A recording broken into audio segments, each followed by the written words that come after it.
कभी कहा रहे हैं जमीन कट रहा है।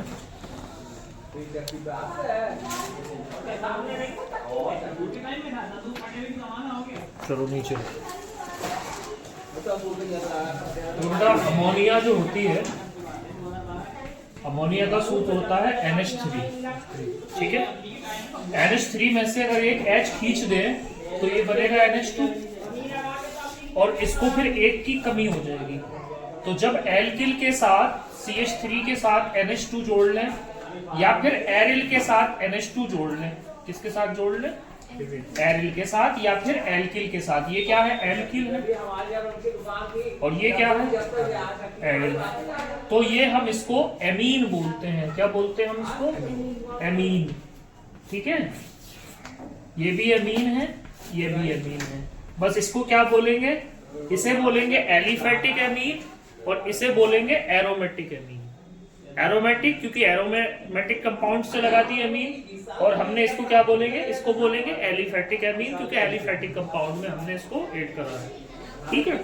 अब ये हो गई एमीन, ठीक है। एमीन कहाँ कहाँ मिलती है? प्रोटीन काय की बनी होती है?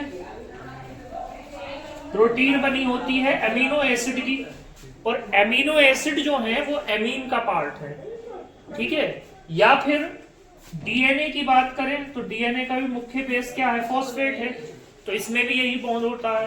यानी एमीन हमारे लिए बहुत ज्यादा इंपॉर्टेंट है। बात आ रही समझ में? इसमें जो सबसे इंपॉर्टेंट बात है, और प्रोटीन कहाँ मिलेगी? जितने एंजाइम है दुनिया में वो अधिकतर प्रोटीन है। एंजाइम क्या है? अधिकतर प्रोटीन। हार्मोन भी किससे बने होते हैं? प्रोटीन से बने होते हैं। तो इसका मतलब ये है कि ये सारी चीजें किस पर आधारित है? एमीन पर आधारित है। किस पर आधारित है? एमीन पर आधारित है, ठीक है। अब हम पढ़ेंगे इसमें डाईएजोनियम लवण। से नोट कर लो पहले एमीन को। किसी भी एलिफेटिक समूह में, किसी भी एलिफेटिक समूह में या एरोमेटिक समूह में,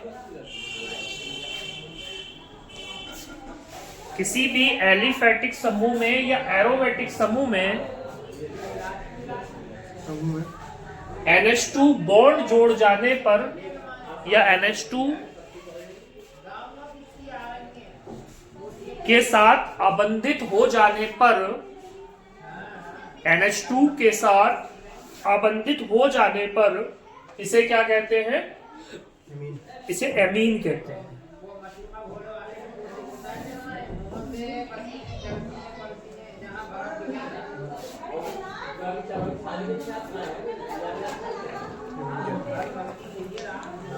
बता रहे हैं मर्जी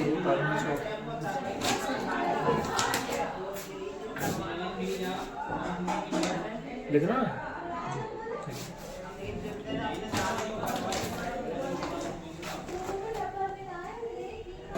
डाईएजोनियम लवण के लिए शर्त होती है। पहले हम समझेंगे कि डाईएजोनियम लवण होते क्या है। लवण का मतलब साल्ट होता है। साल्ट का मतलब होगा तो फिर उसमें क्षार भी होगा और अम्ल भी होगा। तो क्षार और अम्ल के लिए ये N2 यहाँ पे जो है क्षार का कार्य करेगी, ये अम्ल का कार्य करेगी। बात आ गई समझ में? तो ये लवण बन जाएगा। क्या बन जाएगा ये? तो डाईएजोनियम उन लवणों को कहते हैं जिनमें एक पॉजिटिव की स्थिति में हो, एक निगेटिव की स्थिति में हो, और ये थोड़ी देर के बाद ही खत्म हो जाते हैं अगर हमने इन्हें यूज नहीं करा। इन्हें कहते हैं हम डाईएजोनियम लवण। क्या बोलते हैं इनको? डाईएजोनियम लवण। शर्त ये होगी एल्किल होनी चाहिए, नाइट्रोजन होनी चाहिए, हेलोजन होनी चाहिए। क्या शर्त है इसकी? एल्किल, नाइट्रोजन और हेलोजन, इन तीनों को मिलके क्या बनाएगा? ये बना लेगा आपका डाईएजोनियम क्लोराइड। जैसे मैं आपको एक एग्जांपल बता रहा हूँ, C6H5 N2Cl, मान लो ये है। तो C6H5 क्या है? बेंजीन है। C6H6 बेंजीन होती है, एक कम करके हमने जोड़ा है। इसे हम ऐसे भी दिखा सकते थे बेंजीन पे। N2Cl। तो इसको हम पढ़ेंगे बेंजीन डाईएजोनियम क्लोराइड। क्या पढ़ेंगे हम इसको? Benzene diazonium chloride. बात समझ आ रही है? यानी जो सफिक्स नाम होगा इसके आधार पर हम नाम चेंज कर देते हैं, ठीक है। जैसे मिसाल के तौर पे कहीं पे क्या हो, ये हेलोजन है, ये क्या है, नाइट्रोजन है, और ये एल्किल है। ये तीनों शर्त यदि कोई चीज पूरी कर रही है तो वो क्या है, डाइएजोनियम क्लोराइड होगा। बात आ गई समझ में। और डाइएजोनियम को हमें जल्दी यूज करना होता है क्योंकि डाइएजोनियम थोड़ी देर के बाद ही जो है कंपोस्ट हो जाते हैं। अब इनको बनाते कैसे हैं, इनके बनाने की जो है विधि क्या है,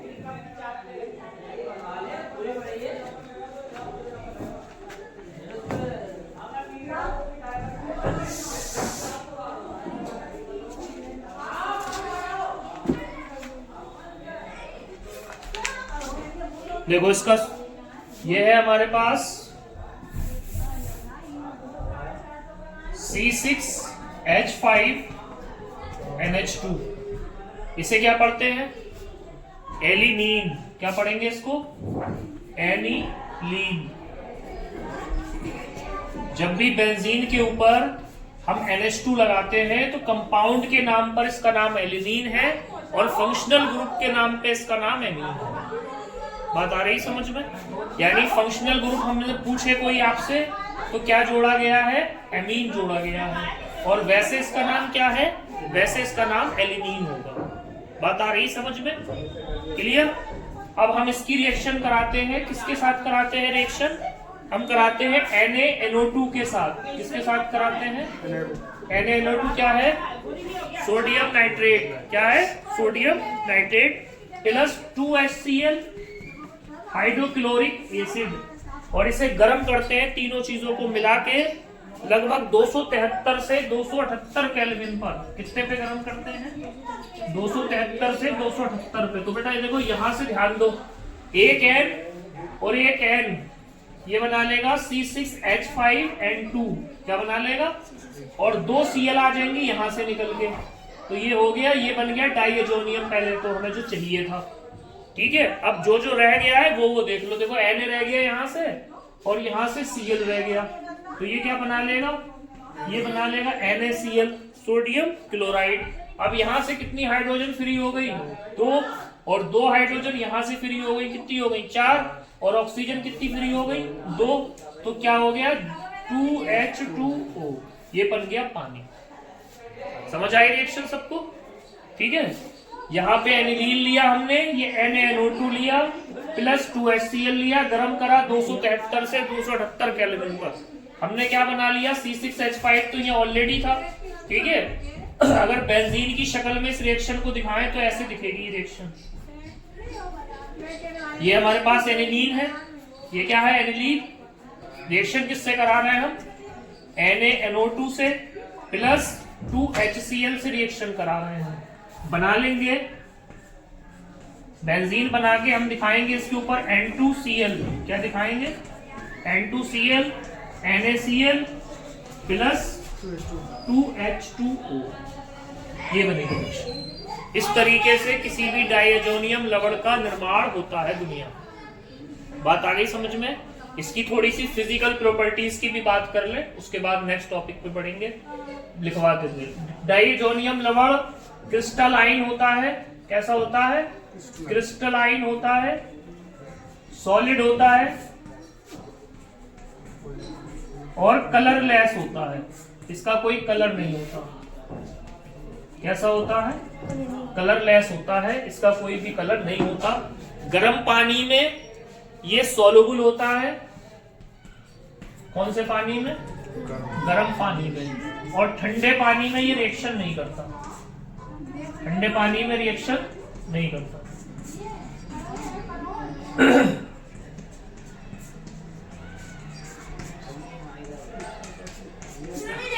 नोट कर दो पहले परिभाषा डाइएजोनियम लवण।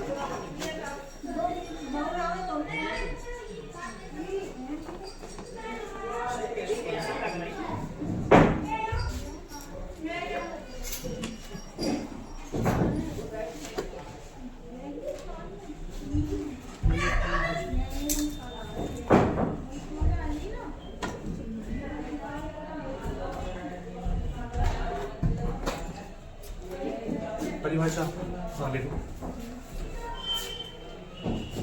जब एल्किल समूह किसी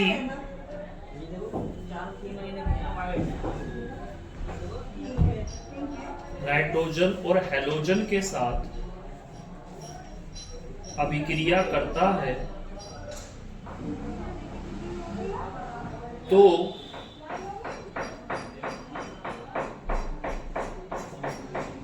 डाईएजोनियम लवण का निर्माण होता है।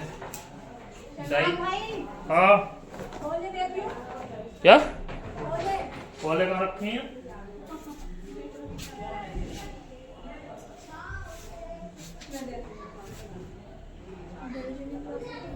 डाईएजोनियम लवण का निर्माण होता है। इसे R2NX से दिखाते हैं।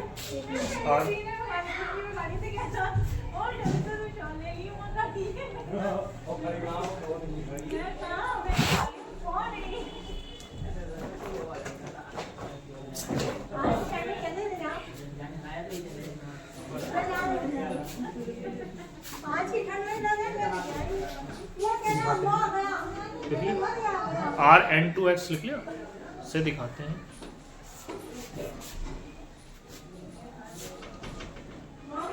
इसको रिएक्शन को लिख लो, फिर इक्वेशन वाले भौतिक गुण डाल के ये लिख लेना, क्रिस्टलाइन सॉलिड पानी में सोलूट, बस और क्या।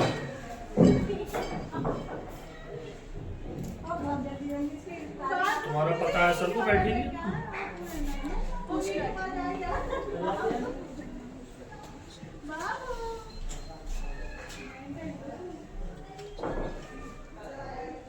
वीडियो चल रही है।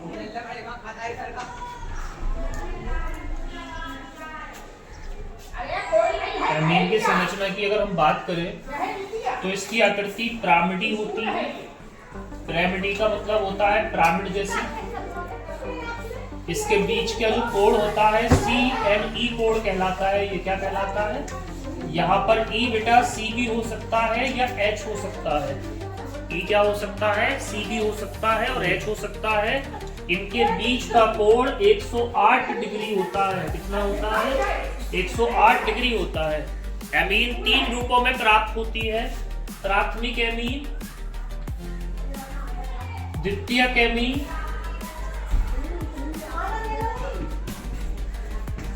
और तीसरी एमीन प्राप्त होती है तृतीयक एमीन। कौन सी एमीन? तृतीयक एमीन। तो प्राथमिक, द्वितीयक और तृतीयक 3 प्रकार की एमीनें हमें प्राप्त होती हैं। अगर हम प्राथमिक की बात करें तो हमें देखो बेटा पहले एल्किल ग्रुप चाहिए होगा और N चाहिए होगा और H2 चाहिए होगा, तो ये कहलाने लगेगी प्राथमिक। हम दूसरी वाली में क्या करते हैं? H हटा देते हैं, 2 R कर देते हैं तो हो जाता है R2NH। ठीक है। और तृतीयक में हम क्या कर देते हैं? R3N कर देते हैं क्योंकि यहां से H हट जाता है हमारे पास।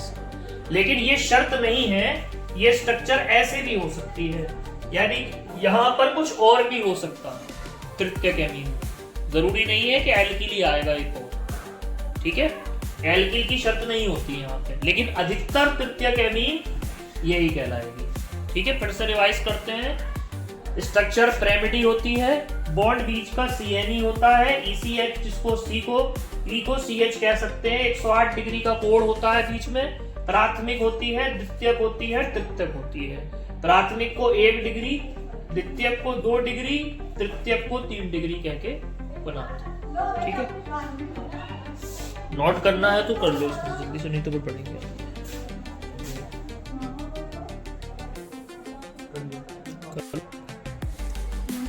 नाम पद्धति का मतलब है नामकरण।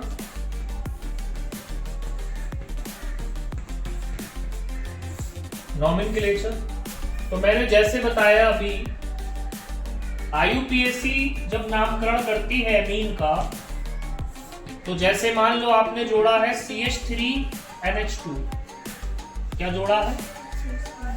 तो ये ग्रुप के नाम पे एल्केन है। क्या है ये ग्रुप? एल्केन। और इसमें जोड़ रहे हैं आप एमीन। क्या जोड़ रहे हैं? तो नाम के आधार पर इसका नाम हो जाएगा एल्केनामीन। एल्केनामीन क्या नाम हो जाएगा? और अगर हम पार्टिकुलर नाम देखें इसका तो हो जाएगा मैथेनामीन। क्या हो जाएगा? मैथेनामीन। और अगर इंडियन पद्धति के हिसाब से बात करें तो इसका नाम हो जाएगा मिथाइल एमीन। क्या हो जाएगा? Methyl amine. अगर हम बेंजीन पे एमीन लगाएं तो फंक्शनल ग्रुप के हिसाब से ये कहलाएगा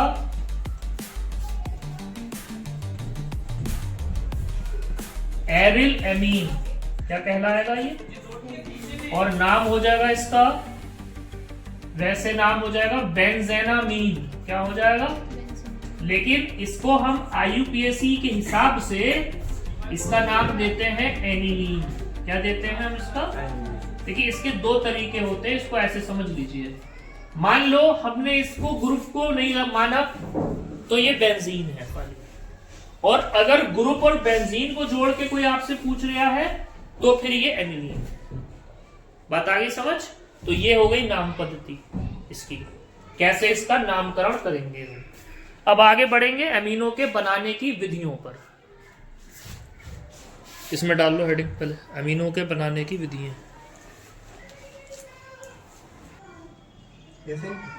SNHCl। देखिए ऐसा है, पहले है RNH2। ठीक है, यानी हमें क्या प्राप्त करना है? पहले तो हमें एमीन प्राप्त करना है। हमें एमीन प्राप्त करना है ना, एमीन से अभी क्रिया करानी है। ठीक है, तो इसमें जो है हमें लिखना पड़ेगा RNO2 लगाएंगे हम। क्या लगाएंगे यहाँ पे? उल्टा कर लो उसको, RNO2। क्या लिखोगे? और प्रेजेंस लगाओगे यहाँ पे SN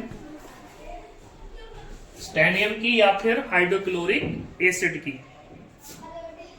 इसकी जगह पे आप हाइड्रोजन PD भी रख सकते हैं, पैलेडियम भी रख सकते हैं, और ये नहीं रखेंगे तो फिर LiAlBH4 रख सकते हैं, ये भी रख सकते हैं। और ये बना लेगी RNH2। क्या बना लेगी? RNH2। ठीक है, हमें एमीन ही तो चाहिए। क्या चाहिए हमें? एमीन। ठीक है, अब दूसरी रिएक्शन है RX। RX क्या होगी जरा बताओ कोई? Alkyl chloride. क्या हो जाएगी? Alkyl chloride. और बनाते किससे हैं इसे? अमोनिया की प्रेजेंस लगाते हैं यहाँ पे। किसकी प्रेजेंस लगाते हैं? और 373 केल्विन पर इसको ये अभिक्रिया कराएंगे हम। तो ये क्या कर लेगा? RNH2 ले लेगा इससे। देखो यहां से क्या ले लेगा? जब देखो RNH2 क्या ले लेगा? NH2 ले लेगा, एक H बचेगा और एक X बचेगा, ये HX, यानी हाइड्रोक्लोरिक एसिड। दिखाया नहीं है कि समझाने के लिए बता दिया हमने यहाँ पे। ठीक है सर, इसमें B कहाँ सा है? कौन सा? AlBH4। ये सारी चीजें जो है ये उत्प्रेरक का कार्य करेंगी। ठीक है, कौन सा B की बात कर रहे हैं? अच्छा हाँ, ये यहाँ B नहीं है, यहाँ लिथियम एल्युमिनियम हाइड्रेट है, बी नहीं है यहाँ पर। बी गलत लिख दिया है, लिथियम एल्युमिनियम हाइड्रेट है, बी नहीं है। सही है, बी नहीं है। इसी रिएक्शन को हाफमैन की अमोनीकरण विधि कहते हैं। क्या कहते हैं? हाफमैन की अमोनीकरण विधि।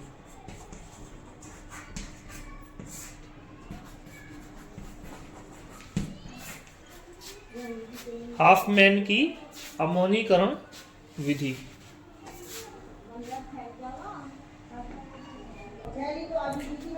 यह है मैंडियस अपचयन। इसमें क्या लगाते हैं? नाइट्राइल ग्रुप लगाते हैं। क्या लगाते हैं? नाइट्राइल। और प्रेजेंस लगाते हैं हाइड्रोजन की या फिर निकिल की या फिर जो है अल्कोहल की। ये तीनों प्रेजेंस हो सकती हैं। देखो नीट के लिए तीनों प्रेजेंस याद करनी है। बोर्ड में कोई एक सी लगा सकते हैं, कोई भी याद रह जाए, H2 याद रह जाए, H2 लगा दिए। लेकिन नीट में तीनों की जरूरत है जो लगाते हैं। मतलब H2 भी हो सकती है, निकिल भी हो सकती है, अल्कोहल भी हो सकती है। तो हम क्या बना लेते हैं यहाँ पे NH2 बना लेते हैं। देखो सीधी सीधी रिएक्शन है, कुछ नहीं है। यहाँ से 2 हाइड्रोजन हम N को दे देंगे, बात आ गई समझ में। और C यहाँ पे चली जाएगी हमारे साथ में अलग होके, ठीक, कार्बन अलग हो जाएगी। तो हमारे पास क्या बन जाएगा, RNH2 बन जाएगा, जिसे हम मेंडियस अपचयन कहते हैं। क्या कहते हैं हम उसको, मेंडियन अपचयन। अपचयन क्यों कह रहे हैं हम इसमें, क्योंकि हाइड्रोजन क्या कर रहे हैं, हम जोड़ रहे हैं। जहां हाइड्रोजन जुड़ती है वहां क्या होती है, अपचयन होती है। बात आ गई समझ। उसके बाद ये है RCONH2, ये क्या है, एमाइड।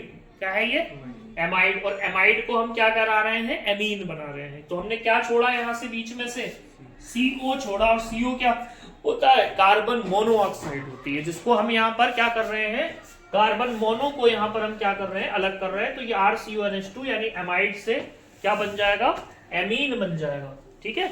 और हम इसे बोलेंगे ये एमाइड का अपचयन है। किसका अपचयन है, ये एमाइड का अपचयन है। इसमें 2 अभिक्रियाएं और जोड़ते हैं जो इंपॉर्टेंट है, एक हाफमैन ब्रोमाइड और एक होती है गैब्रियल पेथिलामाइड संश्लेषण, ठीक है। इसको इरेज कर दूं, पहले डालो हाफमाइन, वो पहले को गैब्रियल, देखो बेटा, इसको कहते हैं थैलेमाइड। क्या कहते हैं इसको, ठीक है। जब बेंजीन के साथ इस तरीके से CO जुड़ी हो 2 स्थानों पर और एक NH जुड़ा हो तो थैलेमाइड बोलेंगे इसको। ये है KOH, ये क्या है, तो हम यहां से केवल R लेंगे। क्या लेंगे हम यहां से, और NH2 ले लेंगे। एक NH तो ये है और एक H इधर से फ्री होके आ जाएगी, क्या ले लेंगे, RNH2। अब यहां मोटी सी बात ये याद रखनी है कि ये केवल प्राइमरी एमीन ही बना सकते हैं। क्या बना सकते हैं, केवल। सेकेंडरी और टर्शरी एमीन इस तरीके से नहीं बनाए जा सकते। रीजन होगा क्योंकि जो प्राप्त होगा हमें नाभिक रागी, क्योंकि एरिल हैलाइड में थैलामाइड से जो हमें नाभिक रागी प्राप्त होगा रसायन, वो नाभिक रागी प्रतिस्थापन अभिक्रिया नहीं करते।